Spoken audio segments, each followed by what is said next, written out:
Listo, princesa. Entonces vamos a hacer el análisis del caso clínico, pero obviamente primero tenemos que hablar de la enfermedad, que es la bronquiolitis. Entonces vamos a hablar primero de bronquiolitis y luego al final hacemos el análisis del caso clínico. Listo, ahora de bronquiolitis hay mucho de qué hablar. Vamos a tratar de hacer pues, un resumen, hablar de lo más importante, lo concreto, lo que usted necesita. Listo, y a pesar de eso, pues va a ser un poquito extenso.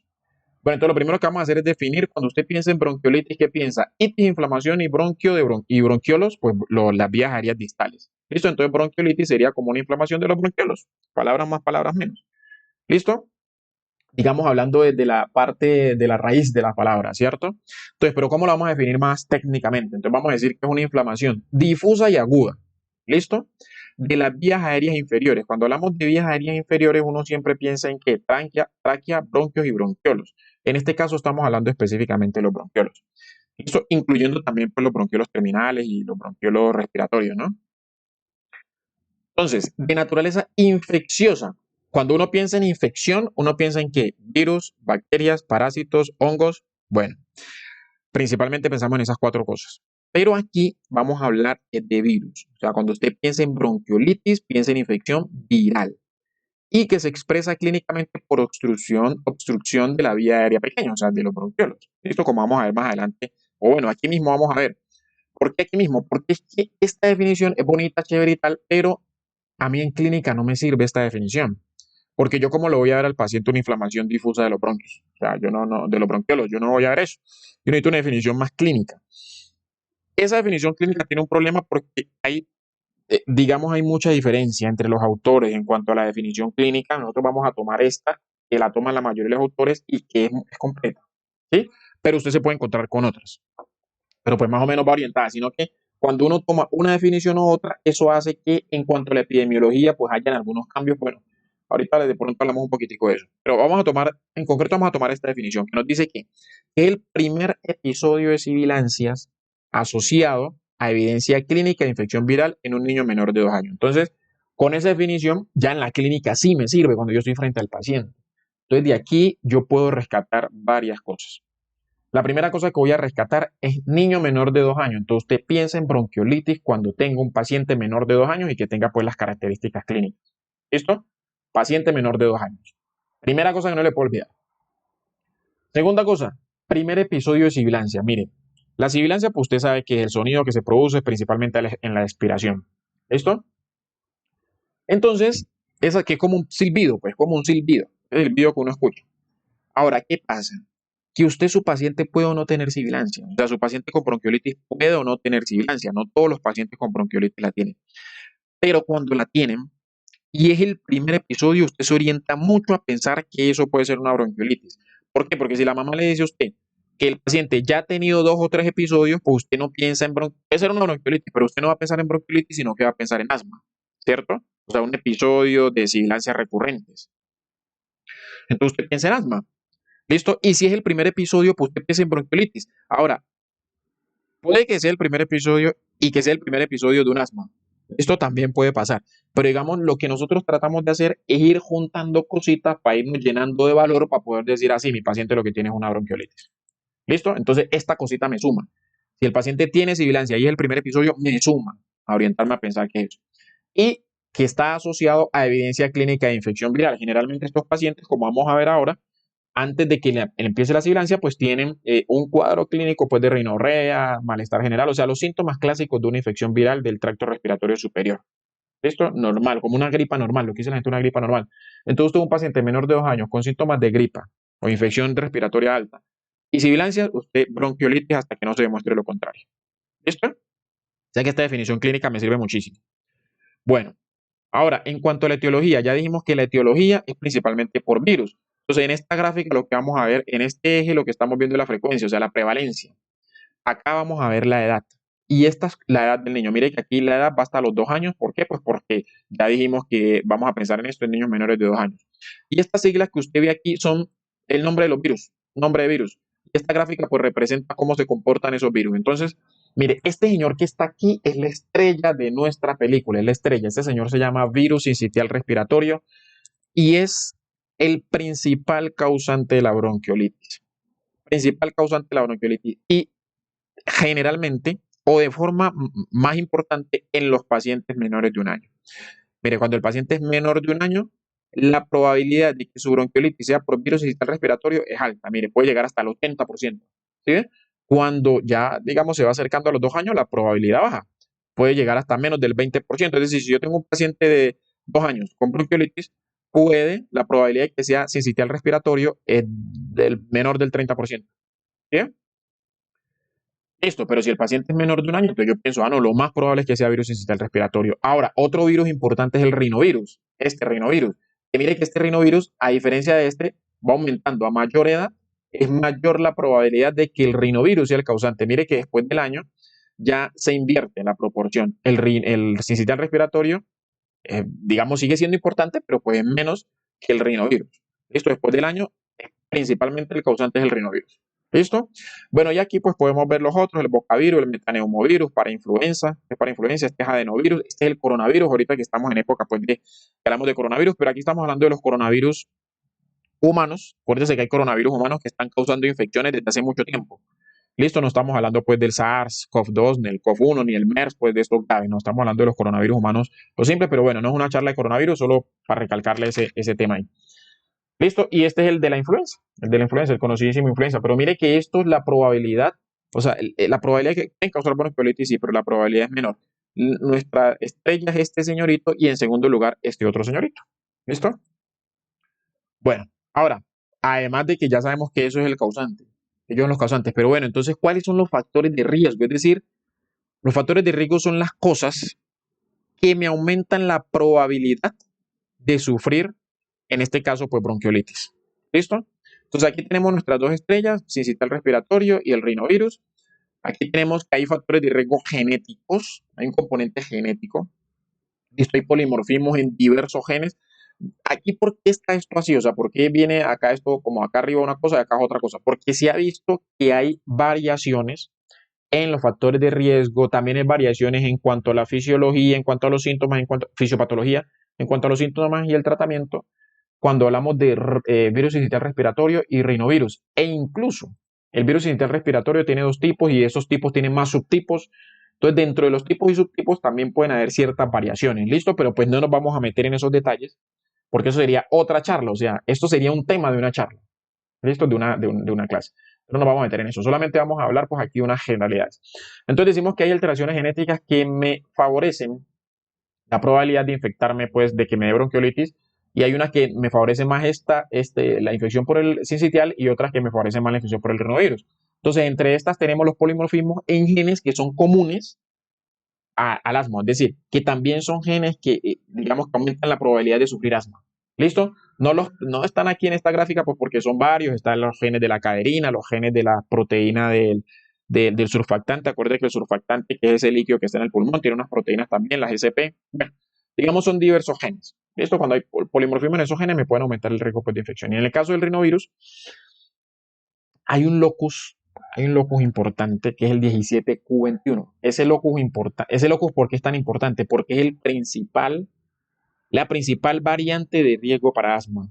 Esta es la principal variante de riesgo. Es decir, un paciente que tenga esta variante de riesgo para asma tiene mucha probabilidad de sufrir asma, digamos, por encima de estos otros genes que le estaba mencionando acá arriba. Este es el principal. Y se ha visto que cuando los pacientes tienen esta variante de riesgo, tienen mayor probabilidad de tener bronquiolitis por el rinovirus. ¿Listo? Entonces, esto es importante y tenerlo en cuenta. Bueno, entonces, en conclusión, que nos quede que hay polimorfismos genéticos y que pueden, digamos, predisponer más a uno que al otro. ¿Listo? Bueno, aquí tenemos los factores de riesgo para enfermedad severa. Digamos, aquí lo voy a hablar solamente de factores de riesgo. Bueno, factores de riesgo para enfermedad severa. Entonces, ¿cuáles tenemos? Prematuros. Cuando hablamos de prematuros, estamos hablando de pacientes que pesen menos de 2.000 gramos. Otros le pueden decir 2.500, pero digamos, en general, la mayoría de los artículos hablan de menos de 2.000 gramos. ¿Listo? Como factor de riesgo, pues, de enfermedad severa. ¿Listo?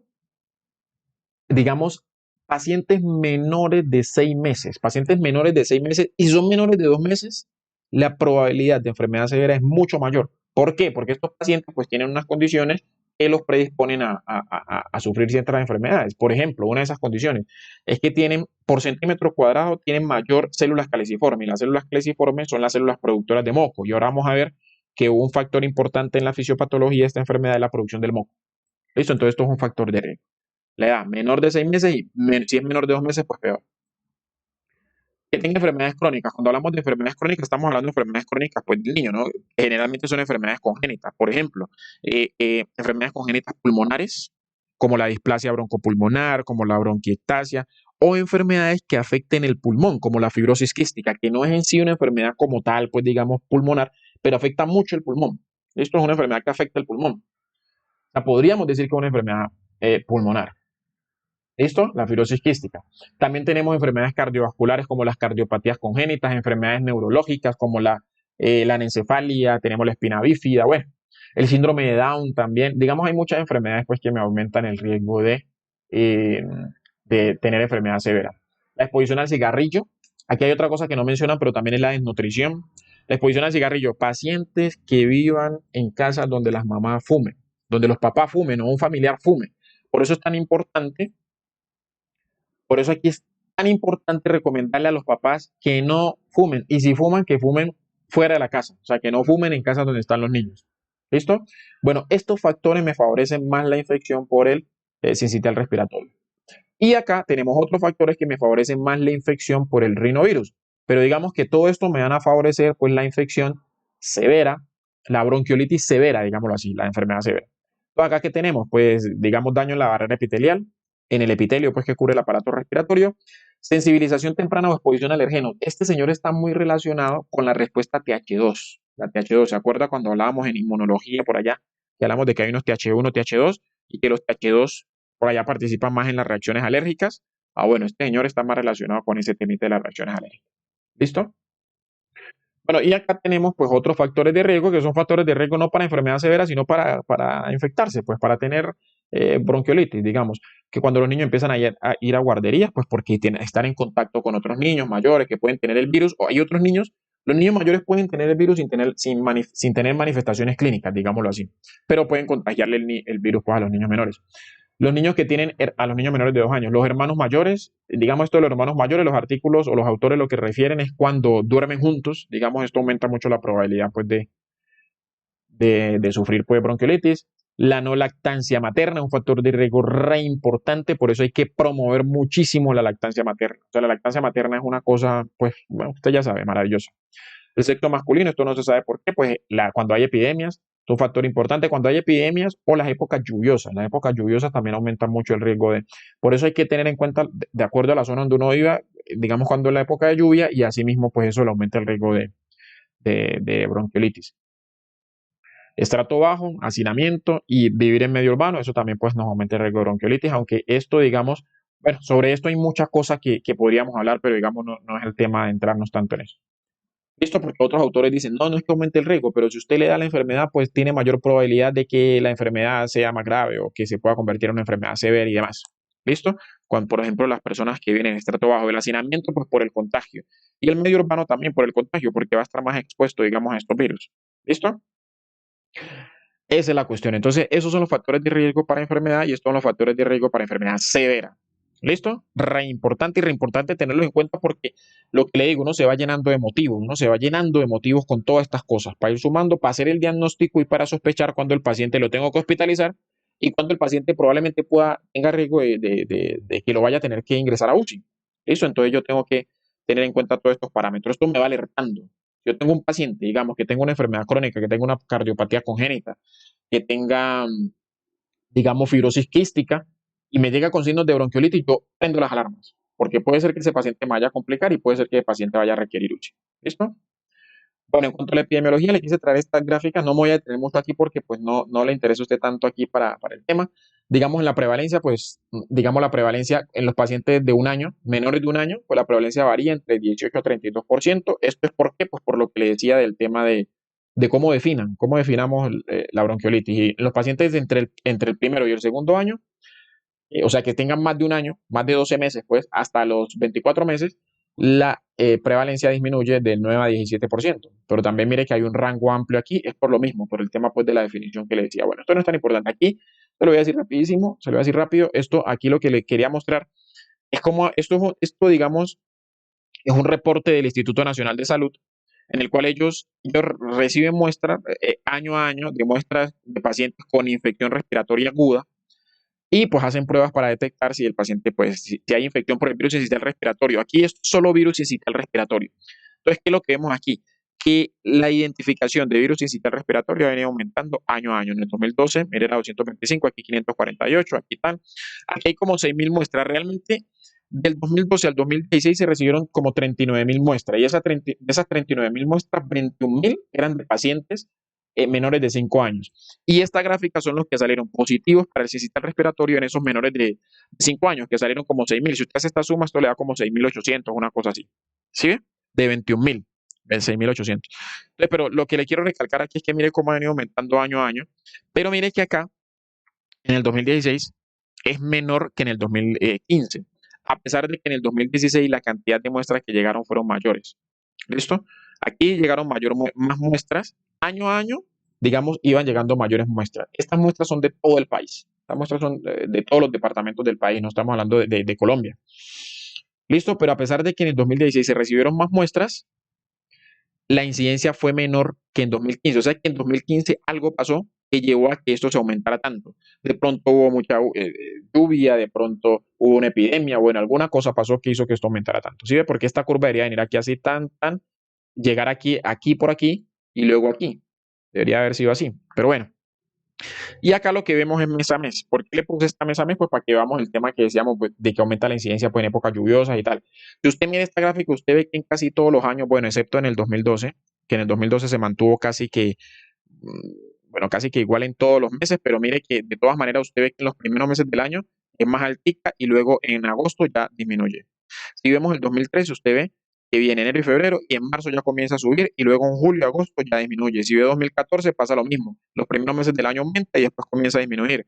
Si ve 2016, lo mismo. Mire que aquí aumenta y disminuye en julio, agosto, ya comienza a disminuir. Si vemos el 2015 pasa lo mismo. Pero usted ve que aquí venía disminuyendo y en los últimos meses del año hubo un pico. Algo pasó aquí. De pronto aumentaron las lluvias, una epidemia, alguna cosa que esto hizo que aquí aumentara, pues digamos, y eso es lo que llevó a que tuviéramos este aumento pues en los casos acá. Listo, pero bueno, lo que le quiero representar es que en Colombia en general, digamos, la mayoría de los casos se presentan entre marzo y julio, en estos meses. Se supone que en estos meses pues hay más lluvias y eso. ¿Listo? Bueno, estos son datos del Instituto Nacional de Salud, ¿no? Listo, bueno, ahora vamos a hablar de la fisiopatología. Entonces, en cuanto a la fisiopatología, aquí tenemos un paciente saludable con sus bronquiolos bonitos, mire la luz limpia, sus células epiteliales muy bonitas y tal. Un paciente que entra en contacto con gotas respiratorias de un paciente infectado. ¿Listo? Aerosoles, ahorita que estamos con coronavirus, que está tan de moda los aerosoles. Acuérdense que cuando hablamos de aerosoles, son partículas, goticas de saliva o secreciones respiratorias que tienen menos de 5 micras. Menos de 5 micras y que van dispersas pues, en el aire, a eso lo llamamos aerosol. Listo, pero también hay gotas mayores de 5 micras que también pueden llevar virus y demás. Listo, bueno, eso digamos no es el tema ahorita. El hecho es que un paciente se contagió, estuvo en contacto con gotas respiratorias de un paciente infectado. Entonces, ¿qué ocurre? Que lo primero que va a entrar en contacto con esta gota es el tracto respiratorio superior. ¿Listo? La nasofaringe. Entonces, ¿qué ocurre? Que esos viriones, esos virus, aquí estamos hablando del virus sincitial respiratorio, van a infectar estas células epiteliales, van a infectar estas células, van a producir una respuesta inflamatoria y demás, que va a llevar a que estas células se empiecen a desprender, a que haya necrosis, que estas células se desprendan y que empiece a, digamos, a producirse los síntomas respiratorios. Los síntomas respiratorios que decimos, pues, del tracto respiratorio superior, o sea, la rinorrea, pues, y eso. Una gripita normal, digamos, una gripe simple y sencilla. Pero ¿qué pasa? Que posteriormente estos virus van a empezar a abandonar estas células. Aparte de eso, estas células se van a empezar a desprender y al desprenderse se van a ir al tracto respiratorio inferior, o sea, a los bronquiolos. Y van a infectar, esto dura aquí 2 a 3 días, la infección aquí en el tracto respiratorio superior, y 2 a 3 días después de que empiezan los síntomas, digamos, comienza la infección en el tracto respiratorio inferior. ¿Listo? Ahora, aquí, digamos, vale la pena recalcar que no es que el paciente se infectó y ya pues le van a aparecer los síntomas. No, esto tiene un proceso, un periodo de incubación que son más o menos de 4 a 7 días. Algunos autores dicen que hasta 10 días. Bueno, digamos que en promedio 7 días de periodo de incubación para que empiecen los síntomas. ¿Listo? Entonces, bueno, se infectan las células del tracto respiratorio superior, se da la respuesta inflamatoria, la necrosis de las células, el desprendimiento de estas células, la formación de nuevos viriones y estos van e infectan el tracto respiratorio inferior. ¿Listo? Al infectar el tracto respiratorio inferior, pues van a producir la lesión en el tracto respiratorio inferior. ¿Cuál es la lesión? Pues van a desencadenar una respuesta inflamatoria, se van a activar los mecanismos inflamatorios. Digamos, se me olvidó decirle algo en la diapositiva pasada y es que una de las cosas cuando le decía que los niños menores de 6 meses tienen mayor probabilidad de sufrir pues la enfermedad y que sea grave es porque estos niños tienen deficiencia, aparte de que tienen más células caliciformes, tienen deficiencia en cuanto a la producción de interferones de tipo 1 y tipo 3. Y acuérdense que estos interferones tipo 1 y 3, particularmente los tipo 1, que son el alfa y el beta, digamos, sirven mucho para proteger contra las infecciones virales. ¿Listo? Lo que vimos pues también cuando estábamos por allá en inmunología. Protege mucho contra la infección viral. Listo, bueno, entonces aquí se activa pues toda esta respuesta antiviral. Esto hace que se desencadene una respuesta inflamatoria, que lleguen más células del sistema inmune, que se activen las células caliciformes, que se empiece a producir moco y que lleguen las otras células y que empiecen a liberar pues todas sus citoquinas, que no es el tema pues hablarlo aquí. Esta célula empieza a haber necrosis, se empiezan a desprender y todo esto me va a generar pues la obstrucción aquí. Mire, todo esto, el moco, las células inflamatorias, estas células muertas, estas células desprendidas, todo esto me va a generar una obstrucción aquí y esa obstrucción pues va a llevar a que, digamos, no circule el aire. Recuerden que aquí estamos en los bronquiolos, pues no circule el aire hacia la parte distal. ¿Distal a qué? Pues distal a la obstrucción. ¿Listo? Entonces, este alveolo pues empieza a atrapar aire. Entonces el aire se queda acá atrapado. No llega más aire de acá, pero el aire que estaba acá pues no pudo salir, entonces se queda atrapada. Entonces una de las cosas que va a haber en estos chinos es atrapamiento aéreo. ¿Listo? Es importante eso, atrapamiento aéreo. Pero ¿qué pasa? Ese aire no se va a quedar aquí todo el tiempo. Ese aire se va a empezar a reabsorber y al reabsorberse pues el alveolo se va a colapsar y eso es lo que nos va a llevar a las atelectasias. ¿Listo? Esa es la atelectasia. Entonces aquí ya tenemos a nuestro paciente pues con su bronquiolitis clásica. Mira, aquí está.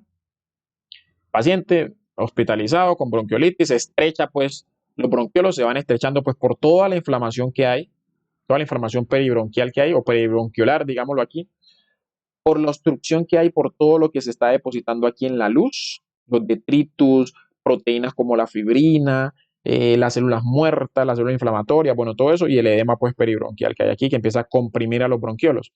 Entonces, todo eso va a llevar a que se obstruyan los bronquiolos y que se genere pues lo que decíamos de las sibilancias y demás. Listo, los síntomas pues que decíamos en el paciente. Entonces, digamos eso en cuanto a la fisiopatología. Ahora, en cuanto al cuadro clínico, pues vamos a explicarlo aquí con esta gráfica. Ya les dije que hay un periodo de incubación que puede ser de 7 a 10 días. Aquí estamos hablando de que empiezan Aquí estamos hablando de que empiezan, digamos, desde cuando empiezan los síntomas. Este cero es desde cuando empiezan los síntomas, ¿listo?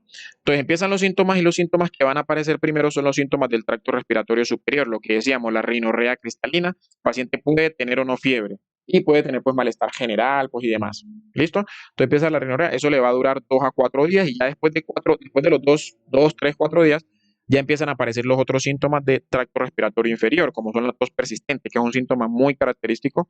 Tos persistente y esa tos inclusive puede durar mucho tiempo después de que el paciente se la de alta. Entonces esto es bueno saberlo para explicarle a las mamás y para que no se azaren, pues no se estresen. A medida que va progresando la enfermedad, pues digamos la enfermedad puede, en cualquier momento puede ceder, ¿cierto? Puede ser leve, digámoslo así, o puede irse complicando. Entonces cuando se empieza a complicar, pues puede empezar a aparecer aumento pues, de la dificultad respiratoria, del trabajo respiratorio, puede empezar el paciente a utilizar músculos accesorios de la respiración, entonces empiezan a aparecer las retracciones, los tirajes pues, que decimos, el uso de músculos abdominales, puede aparecer lo que decíamos de la sibilancia, los estertores, puede aparecer uno u otro o ambos, o puede, digamos que no aparezca ninguno también, puede que no lleguemos a esto. Y también, digamos, puede haber hiporexia, puede haber adinamia, puede haber cianosis también, digamos, si nos vamos complicando, a medida que nos vamos complicando, pues van apareciendo otros síntomas más graves, pero digamos que esto es lo característico. ¿Listo? Esto, hiporexia, re importante el tema de la hiporexia. ¿Listo? El paciente empieza a tener disminución pues, de la ganas de comer. Listo, bueno, y después, digamos, del día a día, pues gradualmente los síntomas se van a ir resolviendo. Los síntomas se van a ir resolviendo, digamos, o puede ser que el paciente pues se agrave. ¿Listo? Puede ser que se agrave o puede ser que el paciente, como nos dicen acá, si el paciente, digamos, ya después de estos 10 días el paciente vuelve a tener fiebre, pues ya nosotros pensamos que probablemente sea porque hay otra infección, hay una coinfección, sea otitis media, neumonía o un nuevo virus, bueno, alguna otra cosa. Listo, digamos que más o menos esa es la evolución pues en cuanto al cuadro clínico del paciente. Entonces iniciamos con síntomas de tracto respiratorio alto, luego vamos a síntomas de tracto respiratorio bajo, el paciente se puede complicar, pueden empezar a aparecer otros síntomas, cianosis, bueno, todo esto, uso de músculos accesorios y demás, y pues después vamos a resolver esta situación. ¿Listo? Bueno, Ahora, ¿cómo vamos a enfocar entonces nosotros al paciente? Aquí en el enfoque, entonces vamos a hablar de diagnóstico y tratamiento una vez. Esto fue sacado de aquí, digamos que esto me parece que es un enfoque muy práctico y fácil de entender, digamos, porque en cuanto a manejo y a diagnóstico, usted va a ver pues que hay mucha controversia también en ciertos aspectos. Pero entonces nos vamos a basar, esto es una guía colombiana, listo, hecha por el Ministerio pues, de Salud, la Universidad de Antioquia, etc. Entonces tenemos nuestro paciente, característica, menor de 2 años, tos, fiebre, primer episodio sibilante, entonces con eso usted sospecha que el paciente tiene bronquiolitis. Puede que no la tenga, pero digamos hay una alta probabilidad de que sea bronquiolitis si tenemos esto. Esto es lo característico. ¿Listo? Acuérdate que el paciente puede o no tener fiebre. ¿Listo? Puede o no tener sibilancia, puede o no tener la tos. Pero digamos, si tenemos todo esto junto, uno piensa bronquiolitis, hasta que no se demuestre lo contrario. ¿Listo? Entonces, cuando ya tenemos esto en el paciente y yo sospecho que tiene bronquiolitis, ¿qué voy a mirar? Voy a mirar esto. Voy a fijarme en la frecuencia respiratoria, si tiene síntomas pues, de que está utilizando músculos accesorios, o sea, si tiene tirajes, y en la saturación de oxígeno. ¿Por qué? Porque esto me va a orientar si es grave o no es grave. ¿Listo? Entonces, si la frecuencia respiratoria es alta, si el paciente tiene tirajes, y si la saturación de oxígeno es bajita, ahora, ¿qué es bajita? No se vaya a asustar por todos estos números que ve aquí. Saturación de oxígeno bajita es cuando, digamos, el paciente tiene, si estamos a 1500 metros o menos sobre el nivel del mar, en una ciudad, pues donde estemos a 1500 metros o menos sobre el nivel del mar, entonces vamos a considerar que la saturación de oxígeno es bajita si está menor de 94%. Estos valores que están acá son la saturación de oxígeno mínimo que vamos a considerar para decir que es baja. Y aquí le estamos diciendo a qué altura sobre el nivel del mar. Aquí en Cali, como estamos a menos de 1500 metros, entonces nosotros consideramos 94%. Si el paciente tiene menos de 94%, entonces yo me azaro, me asusto, me preocupo. Listo, si tiene o esto, saturación de oxígeno menor de 94, o tiraje, o frecuencia respiratoria alta, entonces yo voy a pensar que el paciente tiene una bronquiolitis grave. Si no tiene ninguna de estas cosas, entonces yo pienso que tiene una bronquiolitis leve. ¿Listo? Ahora, entonces vamos a irnos por la bronquiolitis grave. Digamos, este me gusta porque es un esquema práctico, digamos, pero hay mucho más que profundizar en cuanto a esto que le voy a decir. ¿Listo? Pero yo creo que a usted, pues, no es tan importante que usted profundice tanto, pues, en el tema del manejo. Listo, entonces digamos que el paciente tiene esto, entonces yo pienso bronquiolitis grave. Entonces, ¿qué voy a mirar? Voy a mirar si el paciente tiene signos de peligro. Cuando digo signos de peligro, me refiero a los que usted ya se estudió en el IEPI. ¿Listo? O sea, que el paciente tiene disminución del estado de conciencia, o sea, está letárgico, está inconsciente, está somnoliento, inconsciente, que el paciente vomita todo, que el paciente no come, que el paciente tiene convulsión. Bueno, los signos que usted ya vio en IEPI, esos signos de peligro. O si entonces yo me voy a fijar en esto. El paciente tiene esto. O si el paciente tiene bronquiolitis de alto riesgo, cuando hablamos de alto riesgo estamos hablando de cualquiera de estas características, de las que vimos pues allá arriba cuando hablamos de que pueda tener enfermedad grave. Entonces, ¿cuáles? Que el paciente sea menor de 2 meses, tenga menos de 2000 gramos, que tenga las enfermedades congénitas cardiovasculares, pulmonares o neurológicas que ya mencionamos, que tenga inmunodeficiencia, que faltó mencionarla ya, una inmunodeficiencia por cualquier causa, que tenga un cáncer, que esté en tratamiento con quimioterapia, que tenga trasplante, bueno, lo que sea, ¿sí? Que le genere inmunodeficiencia, síndrome de Down, que tenga apneas, importantísimo este temita de las apneas, si el paciente tiene apnea es indicio pues de que es una bronquiolitis de alto riesgo, o que el paciente tenga una desnutrición. ¿Listo? Bueno, entonces si el paciente tiene alguno de esos síntomas, entonces ¿qué vamos a hacer? Dependiendo del síntoma, del sitio pues, donde usted esté, digamos que usted esté en un sitio de nivel bajo, pues usted ¿qué va a hacer? Va a remitir. Usted remite a este paciente porque este paciente probablemente, si usted está en un sitio donde no tenga UCI pediátrica, lo remite. Porque probablemente el paciente pueda necesitar UCI. ¿Listo? Entonces lo remitimos. Para remitirlo, obviamente debe remitirlo estabilizado o por lo menos remitirlo con oxígeno, ¿cierto? Le coloco oxígeno, cánula nasal, que es lo que se recomienda, digamos, en estos pacientes, oxígeno por cánula nasal y lo remite. Listo, de one. Ahora, si el paciente no tiene signos de peligro y no tiene broncolitis de alto riesgo, pues usted lo hospitaliza, le hace su prueba terapéutica, la prueba terapéutica con broncodilatador, un broncodilatador de acción rápida. ¿Cómo se le va a colocar? Usted le coloca 200 microgramos del broncodilatador inhalado, no nebulizado, sino inhalado con su espaciador, o sea, bien hecho. Listo, bien hecho. 200 microgramos. ¿Cómo se los va a colocar? Algunos autores dicen cada 10 minutos, otros dicen cada 20 minutos. En esta guía dicen cada 10 minutos. Entonces usted lo coloca cada 10 minutos por 60 minutos, o sea, por una hora. O sea, que lo va a hacer 6 veces. Si fuera cada 20 minutos, lo va a hacer 3 veces. ¿Listo? Hace esa prueba terapéutica. Entonces, si la prueba terapéutica, si el paciente mejora, ¿por qué es importante esto? Porque lo que le dije al principio, puede ser que este es el primer episodio sibilante del paciente, pero puede ser que sea el primer episodio de un asma. ¿Listo? Puede ser que sea bronquiolitis o puede ser que sea el primer episodio de un asma. Entonces, ¿usted qué va a hacer? Si esta prueba terapéutica resulta que quiere decir que los síntomas mejoran, entonces ¿usted qué va a hacer? Pues va a continuar su manejo con broncodilatador, pero ya no va a seguir pues así como lo hicimos, sino que va a seguir 2 puffs cada 4 horas y le adiciona el esteroide. Esto le adiciona el esteroide. ¿Ya? O sea, vamos a orientar este manejo como un paciente con asma y ya seguimos su manejo como un paciente con asma. ¿Listo? Y si el paciente no mejora, o sea, si la prueba terapéutica sale negativa, o sea, el paciente no mejora, pues usted dice, no, este señor lo que tiene, este niño lo que tiene es una bronquiolitis, entonces vamos a hacer su manejo como bronquiolitis. Entonces lo vamos a hospitalizar, obviamente, ya lo vemos que no hospitalizado desde hace rato. Vamos a colocarle oxígeno por cánula. Digamos, el oxígeno usted se lo va a colocar de acuerdo a lo que haya en la clínica, con lo que haya, digamos. Pero se recomienda que sea por cánula. ¿Listo? Por cánula, no más de 1 litro por minuto, generalmente 0,5, pero bueno, no más de 1 litro por minuto en estos pacientes. Líquidos endovenosos, los líquidos endovenosos usted los va a colocar de acuerdo a la fórmula de Holiday-Sigar que vimos, al método pues, de Holiday-Sigar que vimos en el paciente, ¿se acuerda del 4-2-1 pues que veíamos o lo que decíamos, bueno, lo que le expliqué en el video, en el otro video que le envié? ¿Listo? Para no repetirle pues todo eso. Vamos a hacer soporte nutricional porque lo que decíamos, estos pacientes, por allá en alguna parte le dije que los pacientes tienen hiporexia, o sea que empiezan a comer menos, ¿sí? ¿Listo? Entonces, y probablemente estos pacientes con frecuencia respiratoria alta no van a poder, no tienen vía oral, o sea, no van a poder comer. ¿Listo? Entonces tenemos que tener el soporte nutricional, esto es importante. Hay pacientes que requieren hasta que le hagamos nutrición parenteral o sonda nasogástrica, bueno, digamos alguna cosa pues para nutrirlos, ¿sí? Porque no pueden, no tienen vía oral. ¿Listo? Pero bueno, esto de soporte nutricional es otro tema que me imagino que usted ya lo vio. El cómo se hace, cuáles son las opciones y demás. Esto en trauma lo vamos a repasar muy bien otra vez, bueno, pero ya en adultos, ¿no?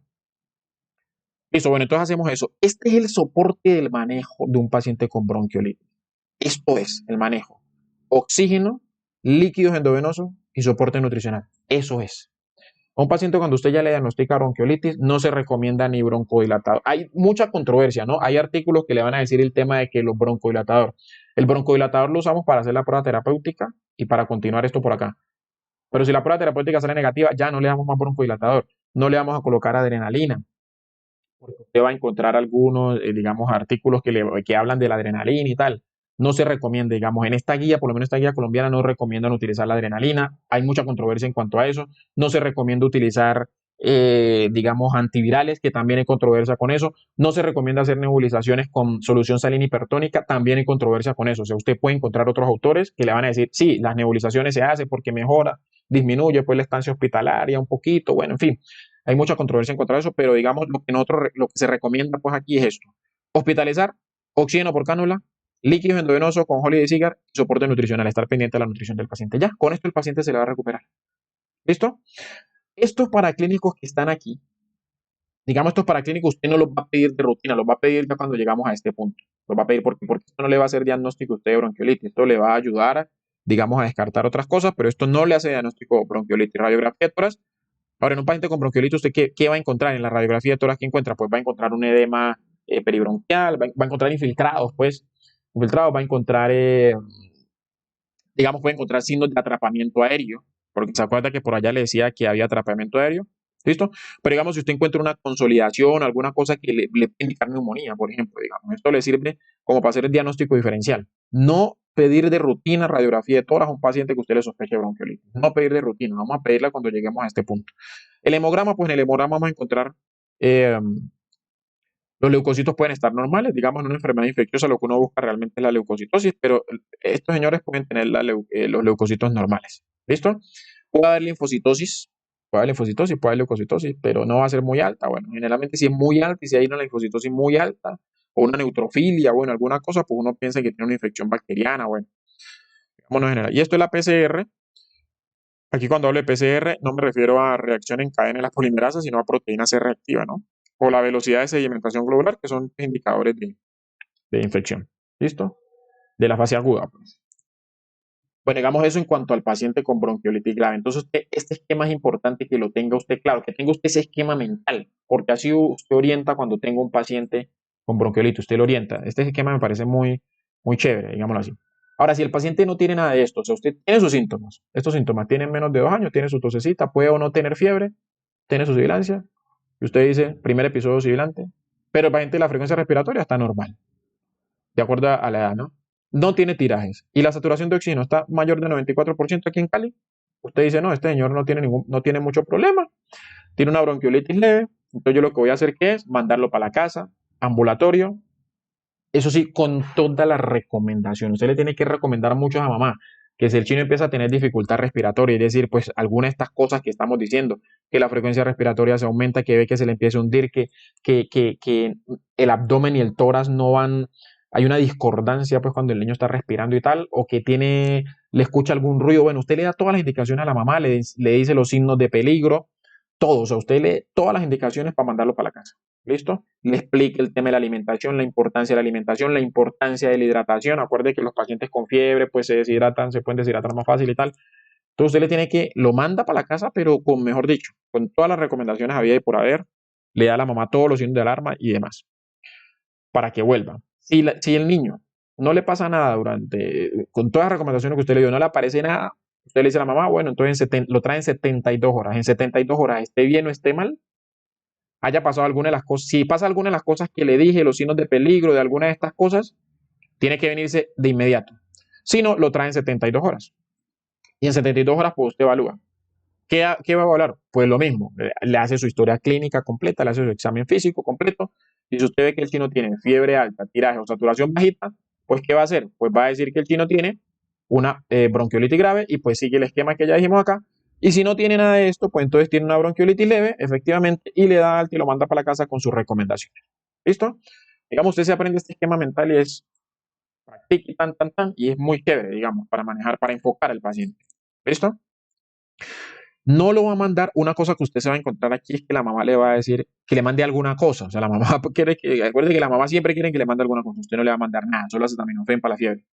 No le va a mandar nada. No se recomienda usar ni antihistamínico, no se recomienda utilizar antitussígeno, no se recomienda utilizar mucolítico, no se recomienda utilizar nada. Solo hidratación, buena alimentación y acetaminofén para la fiebre, pues si le da. ¿Listo? Nada más. Bueno, ahora sí veamos el caso clínico. Con esa introducción, como le digo, el tema es mucho más complejo. De pronto hablé rápido porque, pues, digamos, el tema no es tan, lo que le acabo de explicar, pues creo que no es tan difícil. De todas formas, si tiene alguna duda, pues me escribe al WhatsApp. Ahora sí vamos a ver el caso clínico. Entonces analicemos el caso clínico. Digamos, caso clínico es una niña. Bueno, aquí voy a colocar las cosas claves o vi algunas cositas, pues ahí que, digamos, me parece que eran irrelevantes. Entonces, pero analicemos. Es una niña. Es una niña generalmente, digamos, es más frecuente en niños. No se sabe exactamente por qué, ¿no? Pero es más frecuente en niños, pero no quiere decir que las niñas no den. ¿Listo? Entonces, es una paciente, es una niña. Acuerde que el paciente no llega con el rótulo de bronquiolitis. Uno tiene que ir sumando cosas para uno decir, ah, bueno, puede ser esto o puede que no. Es una niña, tiene 18 meses. Ah, eso me orienta, porque ya dijimos que esto es en pacientes menores de 2 años. Entonces, tiene 18 meses, ya cae ahí. Tiene un peso de 6.5 kilogramos. Mire, una niña de 18 meses que pesa 6.5 kilogramos está con bajo peso. Listo, está con bajo peso. Una niña a esta edad debe pesar por ahí unos 11 kilos. Esto es como un peso de un niño de 3 a 6 meses, de una niña de 3 a 6 meses. Listo, entonces está con muy bajo peso. Entonces a esto usted tendría que indagarlo, tendría que preguntar, bueno, el peso anterior cuánto fue para ver si, digamos, perdió peso fue en esta enfermedad, digamos, ahorita con este cuadro clínico que tiene, o es que viene con bajo peso desde hace rato.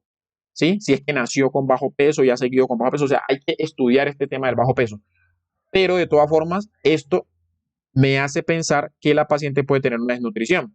Y si tiene una desnutrición, pues eso me hace pensar que la paciente puede tener una enfermedad, o sea, puede tener riesgo de sufrir una enfermedad grave. O sea que yo aquí ya voy pensando que esta paciente probablemente la tengo que hospitalizar. ¿Listo? Entonces tiene 2 días de tos cianosante. La cianosis, acuérdese que la cianosis, acuérdese, esto lo copié tal cual pues como estaba en su caso, ¿no? La cianosis, acuérdese que me orienta a pensar de que de pronto el paciente se nos va a complicar. ¿Listo? Cianosis es la coloración pues azulosa y eso. Listo, tiene secreciones hialinas, un síntoma clásico que dijimos, las secreciones, alzas térmicas intermitentes de 39 grados. Importante que generalmente en la bronquiolitis la temperatura no pasa de los 39 grados. Como le digo, el paciente puede que no tenga ni fiebre. ¿Listo? Si cuando un paciente tiene más de 39 grados, uno generalmente va pensando en otra cosa. ¿Listo? Y la cual se ve con acetaminofén. O sea que hasta aquí tenemos los síntomas que dijimos. Acuérdense de los síntomas que dijimos en la diapositiva anterior, que el paciente puede tener la rinorrea, tos y fiebre. ¿Listo? Bueno, y la sibilancia, pero pues aquí todavía la mamá no nos ha dicho nada de que el pecho le pita y no la hemos ocultado. Entonces aquí no sabemos, pero aquí tenemos menor de 2 años, su tiene tos, rinorrea, fiebre. Listo, eso. Y el peso que nos hace pensar que de pronto esto se nos va a complicar porque está desnutrida. Listo, ¿se acuerda lo que vimos allá de que vimos allá del bar? Nos estamos hablando pues allá del enfoque. Listo. Entonces, acá tenemos. Ahora, digamos esto, aquí pues decían otras cositas y tal, pero no me pareció relevante. Entonces la paciente empeora. Digamos, la señora vio, estamos aquí todavía en la casa, la paciente empeoró su cuadro clínico, en la noche empieza a presentar dificultad respiratoria y la señora consulta. Esto es re importante. Esto hay que felicitar a la paciente, o sea, a la mamá, que digamos que la paciente, la niña empezó a tener dificultad respiratoria y la llevaron a consulta. Esto hay que enseñárselo a las mamás, que no se pongan a estar haciendo cosas porque yo vi que la abuela le estaba echando Viva por uno, no sé qué. Bueno, esto hay que llevarlo. Niño con dificultad respiratoria hay que llevarlo de una vez. Lo ingresan como una urgencia vital, le hacen el examen físico y encuentran que tiene una frecuencia cardíaca de 160 latidos por minuto. Una frecuencia cardíaca de 160 en un paciente con 18 meses es alta. Digamos, en estos parámetros, usted se va a fijar en los parámetros que ustedes vean con su docente y tal, porque digamos hay docentes que, digamos, los parámetros digamos que varían, pero en general una frecuencia cardíaca en un niño de 18 meses mayor de 130 o mayor de 140 es alta. ¿Listo? Entre 100 y 130 es lo normal. ¿Ya? Pero usted tome los parámetros que haya visto pues con su docente. Listo, la presión arterial está bien, la sistólica a esta edad entre 60 a 100 y la diastólica entre 30 a 60 es bien, presión arterial media bien. La frecuencia respiratoria 43 a una paciente de esta edad, una lactante mayor, 43 es alta, porque lo normal es que es entre 20 y 30. Otro autor o otro puede decir que está hasta 20 y 40, digamos, pero entonces aquí está alta, o sea que usted ya piensa frecuencia respiratoria alta. ¿Sí ven? Entonces ya le va pensando bronquiolitis grave. O sea que este paciente probablemente la vamos a hospitalizar. Hasta aquí usted dice vamos a hospitalizarla. Y tenemos la temperatura de 38 grados centígrados. ¿Qué nos falta aquí? ¿Qué nos falta? Una cosa importante, la saturación. O sea, a esta niña había que haberle medido la saturación de oxígeno. ¿Por qué? Pues para ver si ahora sí, para llenarnos de más valor, para decir, tiene una bronquiolitis grave y para ver si le colocamos el oxígeno o no le ponemos el oxígeno. Si tiene la saturación bajita, hay que colocarle oxígeno. Porque la frecuencia respiratoria está alta, pero pues no tan alta. Digamos, si consideramos de 20 a 30, pues sí. Si consideramos de 20 a 40, pues estaría no tan alta. ¿Listo? Bueno, ¿qué otra información nos dan aquí? Entonces, hasta aquí estamos pensando. Tenemos todas las cosas para pensar que sí tiene una bronquiolitis y para pensar que hay que hospitalizarlo. Tiene frecuencia respiratoria alta y tiene bajo peso. ¿Bien? Listo, que esto nos indica pues que nos puede complicar, digamos, la paciente, por si está desnutrida, aunque esto hay que indagarlo más, como le digo. Listo, bueno, aquí nos dicen embarazo a término, sin complicaciones, un peso pues al nacer, digamos, no sé qué parámetro toma usted, pero la mayoría de los autores consideran que por encima de 4.000 es que uno ya empieza a preocupar. Otros dicen 3.500, 45 centímetros en una mujer al nacer pues está bien, digamos de 45 a 50 es bien. Entonces, digamos que esto no nos preocupa mucho. O sea que, bueno, pero aquí nos dice, mire, o sea que esta señora antes nació con un peso hasta el pico, porque muchos nos dicen entre 2.500 a 3.500 gramos. ¿Sí? O sea que esta tiene 3.800, o sea que nació con un peso altico. Lo que pasó es que después no aumentó de peso en estos 18 meses. Algo ha pasado, o sea que puede ser o que la paciente venía bien de peso y en la enfermedad bajó de peso, sería raro, o puede ser que, o sea, que tenga una desnutrición aguda, o puede ser que la paciente tenga una desnutrición crónica.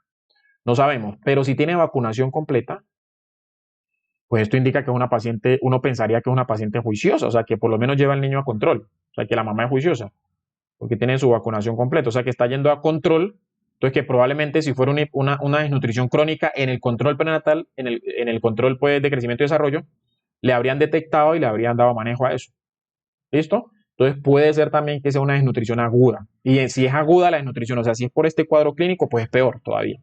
Más probable de que vaya a tener una eso es una bronquiolitis de alto riesgo, mejor dicho. ¿Sí? Lo que decíamos allá, lo que decía allá el bar. Bueno, entonces en cuanto a eso, entonces aquí ya tenemos digamos, suficiente evidencia para uno pensar que el paciente puede tener una bronquiolitis. Listo, bueno, entonces la paciente está somnolienta, mire, somnolencia, uno de los signos de alarma que dijimos, o sea que esta paciente definitivamente hay que hospitalizarla. Paciente hospitalizarla. Tiene estertores, de acuerdo a lo que dijimos, los pacientes pueden tener, los estertores nos pueden indicar o bronquiolitis, porque se pueden presentar estertores en bronquiolitis o también en la neumonía, ¿cierto? Recuerde que el virus incital respiratorio también puede causar neumonía viral. Un 20 o 30% de las neumonías virales son causadas por el virus incital respiratorio, las virales. ¿Listo?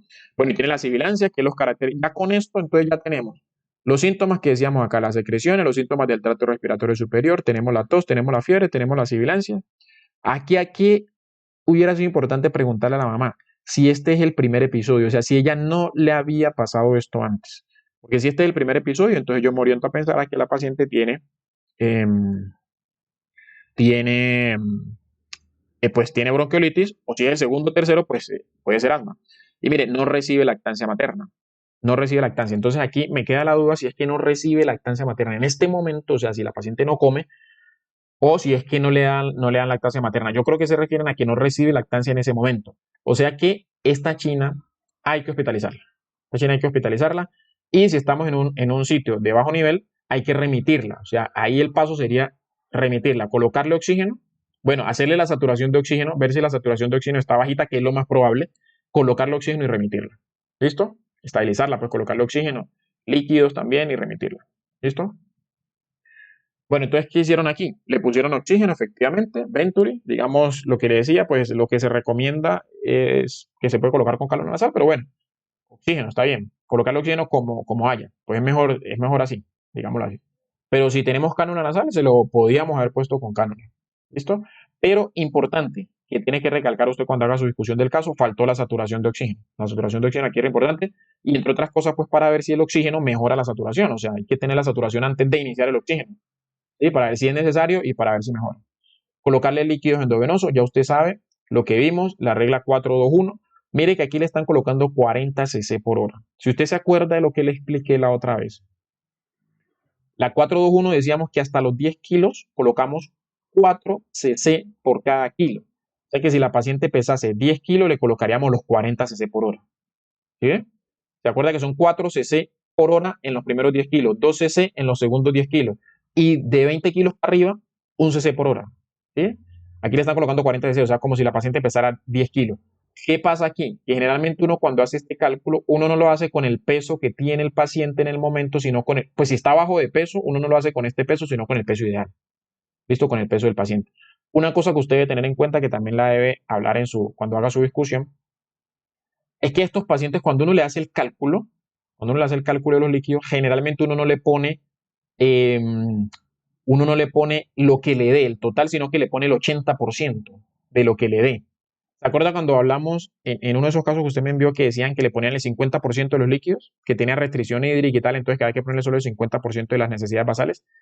Entonces aquí a los pacientes generalmente se le pone el 80% de las necesidades basales. ¿Por qué? Porque estos pacientes pueden hacer secreción inapropiada de la hormona antidiurética. Entonces empiezan a secretar hormona antidiurética y eso empiezan a reabsorber líquido, Entonces, si ellos están reabsorbiendo líquido y usted le coloca mucho líquido, pues puede causarle un edema. ¿Listo? Entonces, generalmente pero bueno, aquí hay que tener varias cosas porque usted sabe que la taquipnea, o sea, la frecuencia respiratoria aumentada, pues hace que usted pierda más líquido por la vía respiratoria. La fiebre también, pues hace que usted evapore más. Bueno, entonces también esto puede llevar a deshidratación. ¿Listo? Pero bueno, entonces aquí le están colocando 40 cc hora. La conclusión es que le están colocando eh, como si la paciente, digamos, su peso ideal fueran 10 kilos. ¿Listo? Y pues le solicitan todo esto, digamos, el cuadro hemático. eh, digamos, aquí esta paciente, pues sí, hay que hospitalizarla, hay que colocarle su oxígeno, hay que colocarle sus líquidos. Digamos, está bien. Habría que haberle hecho la prueba terapéutica. Podría haberse hecho, bueno, remitirla, dependiendo del nivel donde estemos, hacer la prueba terapéutica, a ver si ceden los síntomas. Y si no ceden los síntomas, entonces, si ceden los síntomas, pues seguir como dijimos, seguir con su salbutamol y su esteroide. Y si no cedían los síntomas, pues entonces hacer todo esto. Aquí solicitaron pues el cuadro hemático, que está bien. La PCR, que está bien, reactantes de fase aguda. Bueno, miden los electrolitos, pues no está de más. Toman el hisopado nasofaringeo para ver virus incitar respiratorio y le piden la radiografía de tórax. Pues sí, no está de más pedir la radiografía de tórax. Acuérdese que no la pedimos de manera rutinaria, sino que en los pacientes, pues que ya esta paciente va a quedar hospitalizada, entonces le podemos pedir pues todos sus exámenes. Listo, y hacemos el diagnóstico de bronquiolitis. Ahora nos llegan los exámenes aquí. En el caso decía leucocitosis de 12.000. En una paciente de 18 meses, los leucocitos pueden ser normales hasta 17.000. O sea que no sería hablar de leucocitosis porque pues los leucocitos están bien. Leucocitosis es cuando hay aumento de los leucocitos, ¿no? Entonces lo que tenemos que decir aquí es leucocitos de 12.000, sino que le dejé leucocitosis pues, porque así está en el caso. Eso tiene una hemoglobina normal, usted hematocrito normal. Digamos en una paciente de esta edad, la hemoglobina de 11 a 14, el hematocrito de 35 a 40 o de 35 a 40, sí, 34, 33 a 40. O sea que está dentro del rango. el potasio de 3.5 a 5, el sodio 135 a 144, 145, digamos, estos valores varían mucho dependiendo pues de lo que usted, pero en general están bien, digamos. En estos pacientes lo que le digo, uno puede encontrar, mire que este sodio está más tirando hacia que están alto. Y en estos pacientes, como tienen la retención de líquidos que le decía, pues por la secreción de la hormona antidiurética, uno lo que espera encontrar es hiponatremia. O sea, uno espera es hiponatremia. Por eso tiene el sodio bien. Tiene una PCR de 12, la PCR normalmente es de 8, o sea que no, estamos en una fase aguda pues, de una infección. Y pues vemos que tiene infiltrados, borramiento de las bases pulmonares. Bueno, este borramiento de las bases pulmonares, digamos la radiografía, pues no es lo que le decía, pero cuando tenemos borramiento de las bases pulmonares, uno piensa más que todo es en, bueno, una consolidación, pues neumónica y tal, ¿cierto? En una neumonía, digamos. Podría pensar uno en una neumonía. Pero bueno, digamos, nos llenamos más de motivos para pensar que la paciente puede ser una bronquiolitis. ¿Listo? Entonces, bueno, ese es el análisis de su caso, ese es el análisis, entonces usted lo que tiene que hacer es eso, evaluar parámetro por parámetro, ver cada cosita, pensar, entonces sí, paciente con bronquiolitis hay que hospitalizar, ¿qué faltó aquí? Medir la saturación de oxígeno y hacer la prueba terapéutica, eso nos faltó aquí. ¿Listo? Y preguntarle a la mamá si este es el primer episodio de sibilancia o no, si este es el primer episodio de sibilancia, ¿listo? O es recurrente. Y listo, esa es la cuestión. El caso pues está chévere y espero que haya entendido pues lo otro que le expliqué. Listo, y aquí terminamos. Finiquitamos con este asunto.